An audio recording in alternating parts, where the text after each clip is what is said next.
یہ بچوں کی گاڑیاں پیچھے کہیں نظر نہیں آ رہی، کہاں رہ گئے ہیں یہ لوگ؟ رفت نے پریشان ہوتے ہوئے کہا۔ پورا روڈ سنسان تھا اور پیچھے کوئی گاڑی نظر نہیں آ رہی تھی۔ ارے بھابھی، آپ کیوں اتنا چنتا کر رہی ہیں؟ آ جائیں گے، ہوں گے کہیں راستے میں، عروسہ نے کہا۔ عروسہ، تم میری میڈیسن ساتھ لائی ہو؟ ثاقب نے عروسہ سے پوچھا۔ عروسہ، آپ نے مجھے کھڑوسا بولا؟ کتارپور جانے دیں، بتاتی ہوں میں آپ کو، آپ کے کان کھینچنے پڑیں گے مجھے، عروسہ نے انگلی دکھاتے ہوئے کہا۔ ارے عروسہ، دیور جی نے عروسہ ہی بولا ہے، تم اپنے کانوں میں لگانا بھول گئی ہو، رفت نے عروسہ کے کان میں انگلی مارتے ہوئے کہا۔ سوری بھابھی، میں لگانا بھول گئی، عروسہ نے کہا۔ عروسہ کے ایک کان میں تھوڑی پرابلم تھی، دیکھا میں نے عروسہ ہی بولا تھا، تم فضول میں اتنا غصہ کرتی ہو، پہلے اپنے کان چیک کر لیتی، ثاقب نے مسکراتے ہوئے طنزیہ کہا۔ آپ تو رہنے ہی دیں، کیا پتا آپ نے میرے نہ سننے کا فائدہ اٹھایا ہو، عروسہ منہ بناتے ہوئے بولی۔ دو رفت، آ گیا تمہارا آلیان، انور نے گاڑی کے شیشے سے پیچھے آتی گاڑی کو دیکھا۔ شکر ہے خدا کا، رفت نے گہرا سانس لیتے ہوئے کہا۔ میں نہ جس سے پیار کروں گی نا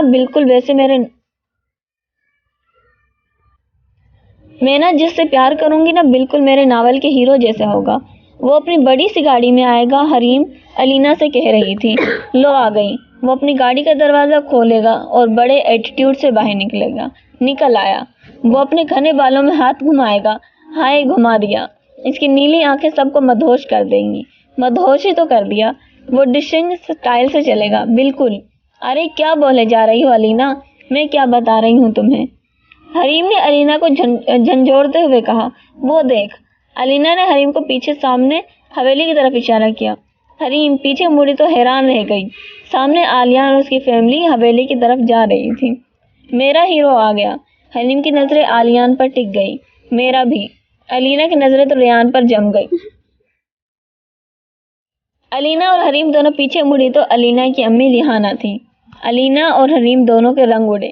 میں تم دونوں کو کہا تھا نا باڑا صاف کر دو، اور تم دونوں پھر یہاں رسالہ پکڑ کر بیٹھ گئی۔ نہیں امی، ہم تو بس، علینا کے پاس کہنے کے لیے الفاظ نہیں تھے، اور وہ تو کل موہی میری بیٹی کو بھی اپنے جیسا بنا رہی ہیں۔ ریحانہ نے علینا کو کان چھوڑ دیا، مگر حریم کا کان زور سے موڑا۔ نہیں خالہ، میں تو بس چل تو گھر سارا باڑا تو اکیلی ہی صاف کر رہی گی، تیرے نو انساں والی زبان سمجھ نہیں آتی، تجھے انسانوں کی زبان سمجھ نہیں آتی۔ ارے امی وہ کیسے؟ علینا کے بولنے سے پہلے ہی ریحانہ نے اسے ٹوک دیا۔ خبردار جو تو اس کی ہمدرد بنی، زبان کھینچ لوں گی تیری، ریحانہ نے علینا کو غصے سے کہا اور حریم کو ہاتھ سے پکڑ کر گھر کی طرف چل دی۔ علینا وہیں کھڑی رہی۔ او چل، تیرے لیے میں اسپیشل لکھ کے لے آواں، ریحانہ پیچھے مڑ کے علینا پر چلائی۔ حریم ایک بہت ہی غریب گھرانے میں پیدا ہوئی تھی۔ جب پیدا ہوئی تو اس کی ماں کا انتقال ہو گیا۔ اس کا باپ ایک مزدور تھا، بیٹی کو پالنے لگا مگر بیٹی نے بہت پیار کرتا تھا۔ جب حریم 7 سال کی ہوئی تو باپ کا سایہ بھی سر پر نہ رہا۔ حریم کے ماں باپ کے بعد اس کے لیے اس دنیا میں بس ایک خالہ ریحانہ ہی تھی، جس نے اپنے شوہر باسط کے کہنے پر حریم کو اپنے پاس رکھ لیا تھا، مگر ہمیشہ اسے کوستی اور نفرت کرتی۔ ریحانہ کی اپنی بھی ایک بیٹی تھی، علینا، جو حریم کو اپنی بہن مانتی اور ہمیشہ حریم کا ساتھ دیتی تھی۔ حریم جانتی تھی کہ خالہ اس کی باپ کی تھوڑی سی 7 مرلہ جگہ حریم کی نام تھی، اس کی وجہ سے پال رہی تھی۔ حریم کو پڑھائی کا شوق شروع سے تھا۔ حریم نے میٹرک کے بعد 1 سال تو اسکالرشپ پر پڑھا، مگر آگے کی تعلیم کے لیے نہ پیسے تھے اور نہ اجازت، اور اپنی زندگی کام کاج اور خالہ کی ڈانٹ میں گزار رہی تھی۔ او واو، حویلی اندر سے بھی کافی شاندار ہے، عائشہ اندر آتے ہی پوری حویلی کو اوپر سے نیچے دیکھتے ہوئے بولی۔ حویلی اندر سے کافی بڑی تھی اور اندرونی ہال میں بہت بڑے صوفے تھے۔ سامنے دونوں اوپر جانے کے لیے سیڑھیاں تھیں اور ایک طرف بہت سی تصویریں لگی تھیں۔ آلیان چلتا ہوا آگے بڑھ گیا اور انہیں غور سے دیکھنے لگا۔ سب سے پہلے نمبر پر ایک بزرگ اور بوڑھی عورت کی تصویر لگی تھی، جو پرانے زمانے میں بنائی جاتی تھی۔